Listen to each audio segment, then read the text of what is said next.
আসসালামু আলাইকুম। আজকের বাংলা নিউজে সবাইকে জানাচ্ছি স্বাগতম। শুরুতে জানাচ্ছি বিশ্বের আলোচিত খবরের শিরোনাম। গাজায় আকাশ থেকে ত্রাণ ফেলেছে ইসরায়েল, এর মধ্যে হামলায় নিহত 50। ফিলিস্তিনি এই ভূখণ্ডে খাদ্য সংকট ভয়াবহ হয়ে উঠেছে।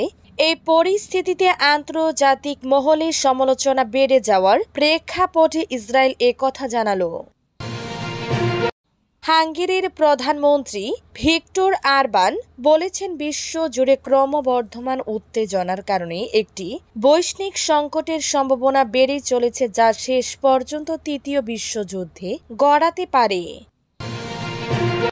গাজা নিয়ে নিষ্ক্রিয় থাকা চলবে না, মুসলিম বিশ্বকে সতর্কবার্তা আয়াতুল্লাহ সিস্তানি গাজায় চলমান মানবিক বিপর্যয় নিয়ে গভীর উদ্বেগ প্রকাশ করেছেন এবং আরব ও মুসলিম দেশগুলিকে নীরব দর্শক না হয়ে অবিলম্বে হস্তক্ষেপ করার আহ্বান জানিয়েছেন।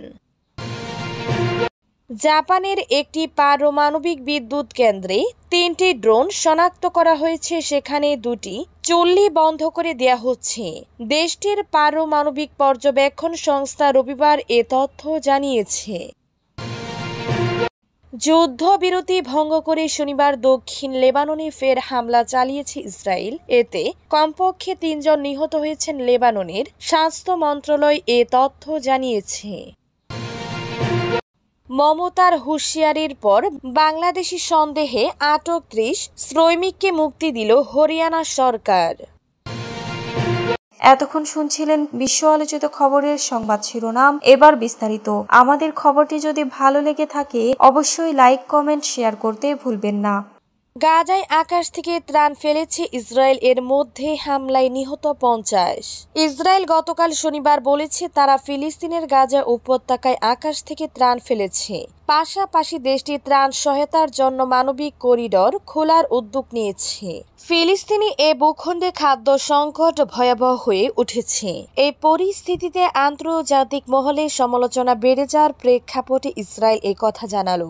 গত 2 মার্চ গাজার উপর পূর্ণ অবরোধ আরোপ করে ইসরায়েল মে মাসের শেষ দিকে দেশটি আবার স্বল্প পরিমাণে ত্রাণ সরবরাহ চালু করার অনুমতি দেয়। ত্রাণ সরবরাহের পথ সহজ করার সিদ্ধান্ত এসেছে এমন একটা সময় যখন ইসরায়েলি হামলায় ও গুলিতে 50 জনের বেশি ফিলিস্তিনি নিহত হয়েছেন। তৃতীয় বিশ্বযুদ্ধের শঙ্কা বাড়ছে, হুঁশিয়ারি হাঙ্গেরির প্রধানমন্ত্রীর। হাঙ্গেরির প্রধানমন্ত্রী ভিক্টর অরবান বলেছেন, বিশ্বজুড়ে ক্রমবর্ধমান উত্তেজনার কারণে একটি বৈশ্বিক সংঘাতের সম্ভাবনা বেড়ে চলেছে, যা শেষ পর্যন্ত তৃতীয় বিশ্বযুদ্ধে গড়তে পারে। শনিবার 26 জুলাই এক প্রতিবেদনে এ খবর দিয়েছে রুশ বার্তা সংস্থা তাস। রোমানিয়ার বাইল তুসনাদ শহরে এক অনুষ্ঠানে বক্তব্য রাখতে গিয়ে তিনি বলেন, বর্তমানে আন্তর্জাতিক অঙ্গনে একাধিক সংকট একসঙ্গে গভীর হচ্ছে।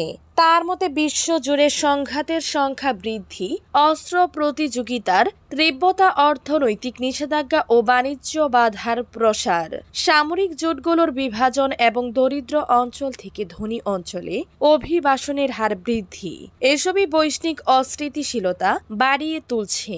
অরবান বলেন, সম্প্রতি অনুষ্ঠিত নেটো শীর্ষ সম্মেলনের পর অনেকে আশঙ্কা করছেন নেটো ও রাশিয়ার মধ্যে যে কোনো সামরিক সংঘর্ষ সরাসরি তৃতীয় বিশ্বযুদ্ধের সূচনা ঘটাতে পারে। তিনি জানান, যদিও ডোনাল্ড ট্রাম্প যুক্তরাষ্ট্রের প্রেসিডেন্ট হিসেবে পুনর্নির্বাচিত হলে বৈশ্বিক সংঘাতের ঝুঁকি কিছুটা কমাতে পারে, তবে হুমকি একেবারে মুছে যাবে না।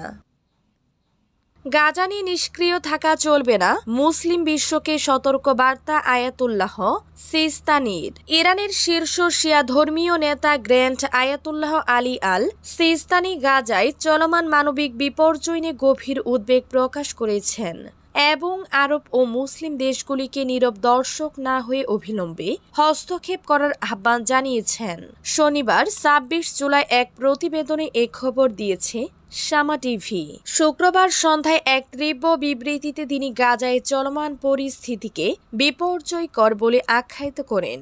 তিনি বলেন, নিরবচ্ছিন্ন হত্যাযজ্ঞ ও ধ্বংসযজ্ঞে 2 বছরের কাছাকাছি সময় লক্ষাধিক মানুষ নিহত ও আহত হয়েছেন। শহর ও আবাসিক এলাকা ধ্বংস হয়ে গেছে। ফিলিস্তিনরা আজ এক বিভীষিকাময় পরিবেশে দিন কাটাচ্ছে। আয়াতুল্লাহ সিস্তানি বলেন, গাজায় দুর্ভিক্ষ চরম পর্যায়ে পৌঁছেছে। ক্ষুধা ও বঞ্চনার প্রভাব থেকে কোনো শ্রেণী বা বয়সের মানুষই রেহাই পাচ্ছে না। জাপানে পারমাণবিক বিদ্যুৎ কেন্দ্রে একাধিক ড্রোন শনাক্ত। জাপানের একটি পারমাণবিক বিদ্যুৎ কেন্দ্রে 3টি ড্রোন শনাক্ত করা হয়েছে। সেখানে 2টি চুল্লি বন্ধ করে দেয়া হচ্ছে। দেশটির পারমাণবিক পর্যবেক্ষণ সংস্থা রবিবার এ তথ্য জানিয়েছে। নিউক্লিয়ার রেগুলেশন অথরিটি NRA জানিয়েছে, দেশটির দক্ষিণ পশ্চিম অঞ্চলীয় কিউশু অঞ্চলের জেনকাই পারমাণবিক বিদ্যুৎ কেন্দ্রের অপারেটর স্থানীয় সময় শনিবার রাতে মনুষ্যবিহীন আকাশযান বা ড্রোনগুলো শনাক্ত করেছে। জাপানে পারমাণবিক বিদ্যুৎ কেন্দ্রের উপর ও কাছাকাছি অনুমোদিত ড্রোন উড়ান নিষিদ্ধ বলে NRA ও পুলিশ জানিয়েছে। পুলিশের মুখপাত্র মাসাহিরো কোশো বলেছেন, কি উদ্দেশ্যে এগুলো উড়ানো হয়েছে তা জানা যায়নি। লেবাননে ইসরায়েলি হামলায় নিহত 3। যুদ্ধবিরতি ভঙ্গ করে শনিবার দক্ষিণ লেবাননে ফের হামলা চালিয়েছে ইসরায়েল। এতে কমপক্ষে 3 জন নিহত হয়েছেন। লেবাননের স্বাস্থ্য মন্ত্রণালয় এ তথ্য জানিয়েছে। ইসরায়েলি সেনাবাহিনীর দাবি, হামলাগুলো লক্ষ্যবস্তু ছিল হিজবুল্লাহ সদস্যরা। লেবাননের স্বাস্থ্য মন্ত্রণালয়ের বিবৃতিতে বলা হয়, টায়ার জেলায় একটি যানবাহন লক্ষ্য করে চালানো ইসরায়েলি ড্রোন হামলায় এক ব্যক্তি প্রাণ হারিয়েছেন। অন্যদিকে ইসরায়েলি সেনাবাহিনী জানিয়েছে, তারা সীমান্তের কাছে ভিন্ত জাবেইল এলাকায় সন্ত্রাসী সংগঠন পুনর্গঠনের প্রচেষ্টায় জড়িত এক হিজবুল্লাহ কমান্ডারকে হত্যা করেছে। তবে হামলাটি কোথায় ঘটিয়েছে তা নির্দিষ্ট করে জানায়নি। এর কিছুক্ষণ পর বৈরুতের স্বাস্থ্য মন্ত্রণালয় জানায়, দেবাল শহরের টায়াল জেলায় আরেকটি হামলায় 2 জন নিহত হয়েছেন। রাষ্ট্রীয় সংবাদ সংস্থা NNA জানিয়েছে, হামলাটি একটি বাড়ি লক্ষ্য করে করা হয়। হিজবুল্লাহর সঙ্গে 1 বছরেরও বেশি সময় ধরে চলা সংঘাতের অবসান ঘটাতে 2024 সালে নভেম্বর মাসে যুদ্ধবিরতি চুক্তি হয়, কিন্তু তারপর হামলা চালিয়ে যাচ্ছে তেল আবিব। মমতার হুঁশিয়ারির পর বাংলাদেশি সন্দেহে আটক 30 শ্রমিককে মুক্তি দিল হরিয়ানা সরকার। বাংলা ভাষায় কথা বলায় বাংলাদেশি বলে সন্দেহ করে ভারতের পশ্চিমবঙ্গের শ্রমিকদের ডিটেনশন ক্যাম্পে আটকে রাখার মতো গুরুতর অভিযোগ আগে উঠেছিল হরিয়ানা সরকারের বিরুদ্ধে। ওইসব পরিযায়ী শ্রমিকদের নাগরিকত্বের নথি চেয়ে হরিয়ানা থেকে রাজ্য পুলিশের কাছে চিঠিও পাঠানো হয়েছিল। তা নিয়ে সোশ্যাল মিডিয়ায় প্রতিবাদী পোস্ট করেছিলেন মুখ্যমন্ত্রী মমতা ব্যানার্জি। বাংলাভাষী শ্রমিকদের উপর এমন অত্যাচার বরদাস্ত করা হবে না বলে হুঁশিয়ারি দিয়েছেন তিনি। লাগাতার এ নিয়ে বিজেপি শাসিত রাজ্যগুলিকে কার্যত তুলোধুনা করেছেন মমতা। তার সেই চাপের মুখে এবার কার্যত নথি স্বীকার করল হরিয়ানা সরকার। সেখানকার ডিটেনশন ক্যাম্পে আটকে থাকা 30 জন যাদের নাগরিকত্বের প্রমাণ পাওয়া হয়েছিল, তাদের এবার মুক্তি দেয়া হলো।